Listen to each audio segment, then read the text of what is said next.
Жамбыл шығармалары әдебиетімізде ерекше орын алатын мұра.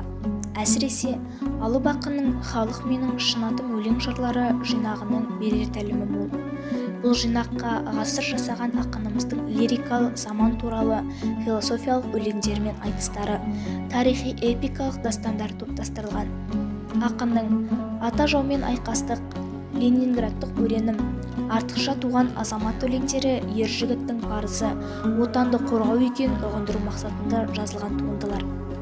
«Ленинградтық өренім, мақтанышым сен едің, жауды жеңіп күлімдеп келгеніңді көрейін. Қаһарманым күлімдеп беттерінен өбейін» деген өлең жолдары жастардың жігерін, намысын оятып, отанды жауға бермеу, дұшпаннан азат ету идеяларын меңзейді.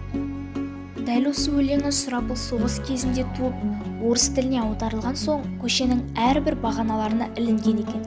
Өйткені өлеңнің өр рухы жауынгерлердің намысын ұштап, елге деген сүйіспеншілігін оята білген өткір тілді туынды болған анық.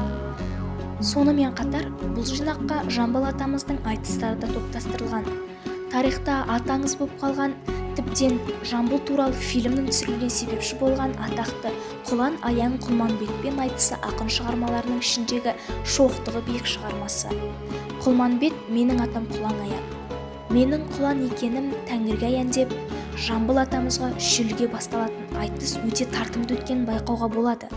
Тіпті оқып отырған оқырманның өзі көпшілік ортасына еніп кеткендей сезінесің. Жамбылдың «Құлманбет мен білемін» руын уақ. Арқадан кісі өлтіріп келдің шұбап.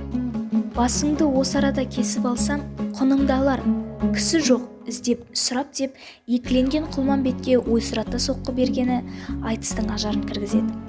Кітаптың 3-ші бөлімі дастандарына негізделген. Жамбыл негізінен өз руынан шыққан ел үшін күрескен батырларға арнап бірнеше дастандар жазған. Дастандарында ерлік пен отаншылдықты дәріптеп, жау қолынан қаза болған хас батырларға жырмен ескерткіш орнатқан бірден-бір тарихи тұлға.